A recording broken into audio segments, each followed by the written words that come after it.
തലശ്ശേരി നഗരത്തിൽ രേഖകളില്ലാതെ വീട്ടിൽ സൂക്ഷിച്ച പണവും വെള്ളിയാഭരണങ്ങളും പോലീസ് പിടിച്ചെടുത്തു. നാരങ്ങാപ്പുറം മേലോട്ട് മടപ്പുരയ്ക്ക് സമീപം താമസിക്കുന്ന കർണാടക സ്വദേശി ശ്രീകാന്ത് ഖദത്തിന്റെ വീട്ടിൽ നിന്നാണ് ഇവ കണ്ടെടുത്തത്. ബുധനാഴ്ച രാത്രിയിലാണ് 44,97,200 രൂപയും 17 കിലോ വെള്ളി ആഭരണങ്ങളും പോലീസ് പിടിച്ചെടുത്തത്.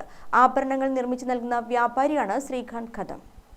പോലീസ് ഇൻസ്പെക്ടർ ബിജു പ്രകാശിന്റെയും SI ഷമീലിന്റെയും നേതൃത്വത്തിൽ പോലീസ് നടത്തിയ പരിശോധനയിലാണ് രേഖകളില്ലാതെ പണവും വെള്ളി ആഭരണങ്ങളും സൂക്ഷിച്ചതായി കണ്ടെത്തിയത്.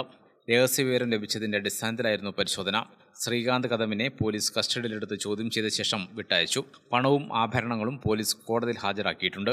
ഇത്തരം കേസുകളിൽ രേഖകൾ ഹാജരാക്കുന്ന പക്ഷം പിടിച്ചെടുത്ത വസ്തുക്കളും പണവും കോടതിയിൽ നിന്നും ഉടമയ്ക്ക് വിട്ടുകിട്ടുന്നതാണെന്ന് പോലീസ് അറിയിച്ചു.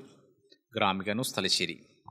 കണ്ണടച്ചു തുറക്കുന്ന വേഗത്തിൽ ലൈഫ് മാറും. അതുപോലെ തന്നെ ഫാഷനും ഏറ്റവും ട്രെൻഡിംഗ് ആയ വസ്ത്രവിസ്മയവുമായി ലുലു സാരീസ് അവതരിപ്പിക്കുന്നു ജോയ് ഓഫ് സെലിബ്രേഷൻ. മറ്റാർക്കും നൽകാനാവാത്ത വിലക്കുറവും വൈവിധ്യവും ഡിസൈനുകളും ലൈഫ് കളറാക്കുവാൻ ലുലു സാരീസ് നിങ്ങൾക്കൊപ്പമുണ്ട് എന്നും എപ്പോഴും.